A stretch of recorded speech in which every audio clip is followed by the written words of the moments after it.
Hi, I'm Randy Reed, editor of the Edison Report, and we are here at LightFair 2023. This is our C-Suite series, and I am joined by Kevin Youngquist from EarthTronics. Kevin, welcome. Thank you, Randy. Good to be here. Thank you for sitting down with us, and tell us a little bit about the impact of smart lighting and where it's going in the industrial and the commercial market. Thank you, Randy. I think it's been interesting to note that we've always had lighting controls. Lighting controls have sometimes been relegated to larger buildings, larger facilities with advanced systems, and that's been fantastic over the years, but it doesn't really help service the middle market. It doesn't help service some of the smaller side of the market. So advanced lighting controls gives opportunities for mid-sized companies working with the backbone of the USA employers, which is small business, to accomplish some of those big goals. When you say mid-sized companies, who are you referring to? On the manufacturer side, a company like EarthTronics. Okay. You know, we certainly are not at the top of the heap, right? But we have a very unique position within the mid-size of the market, having been in business so many years, good following, good customers. But we needed to bring them something that would enable them to control their lighting, to be able to participate in some advanced control efficiency incentives that are available from utilities, and this gives the opportunity to do that.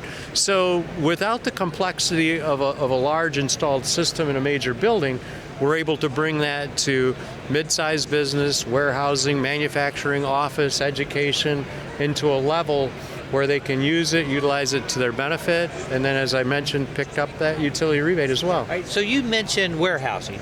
Yeah. Of course, that's one of your strengths. Correct. Where do you see warehousing going, say, in the next 5 years? I think we're going to see certainly a lot more control. There's a lot of control work to be done there yet. That we would assume. I think one of the things that we're going to see even more so is the ability to put light more where it's going to be useful.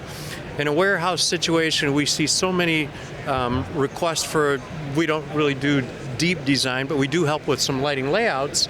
And in those particular places, they don't always know what lumen level to ask for and so on. We see so many that are underlit, under-illuminated, but then also maybe using more energy than necessary.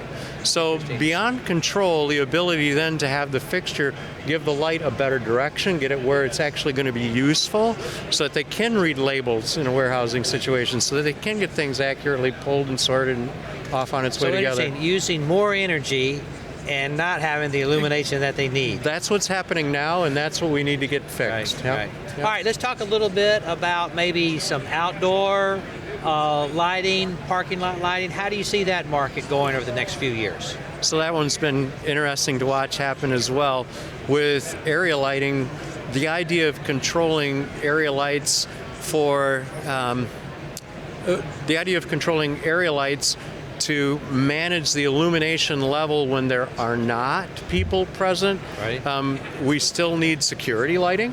Sure. But maybe we don't need it at the same level that we have when there are people present and moving through the facility or through the area. So there have been those kinds of controls around for some time now, but they're not always adopted as quickly and as easily as they should be.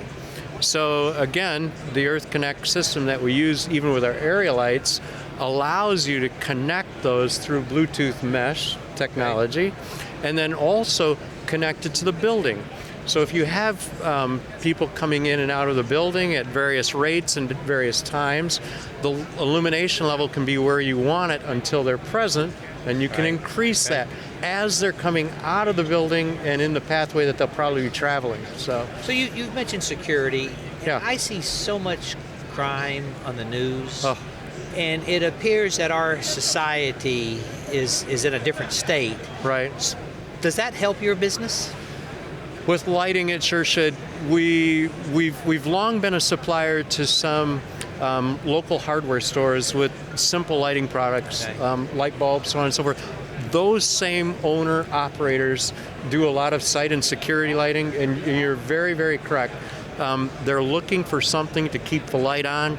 And again, they know that it doesn't have to necessarily be as bright as someone in the parking lot in those late hours, but they need some light there. And if the ability is there to come on brighter if someone enters the area, they know they're being watched. Right. And I think that's a big thing that helps. Energy efficiency. Are there obstacles to selling energy efficiency these days? And if so, how do you overcome those obstacles? I think that the biggest piece is education.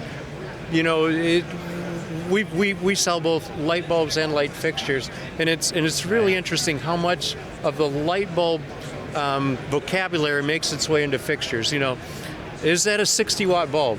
Well, no. Nowadays it's 8 watts, and it's doing it. The same thing translates into fixtures. You know, does that replace a 400-watt metal halide? Well, yes, it does. How many watts? And then they run away. There's a big education piece yet surrounding efficiency that needs to be talked about. So we oftentimes, from the sales perspective, look at it as everyone talks about first cost. You know, what's the cost of that fixture? What they need to be talking about is what's the life cost of that? What's that return on investment?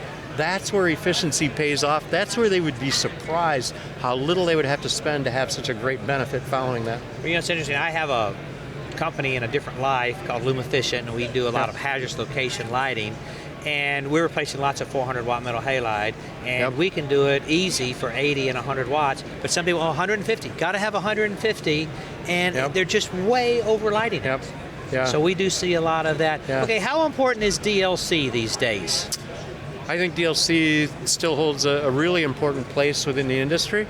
As we talked about with efficiency, there has to be a location where someone can trust to go to find what is the efficiency of that fixture, what does the report really say about that fixture capability, and I think DLC plays an important role with that. Okay, all right. Well, Good. Kevin, thank you. Thank you, Randy. Okay.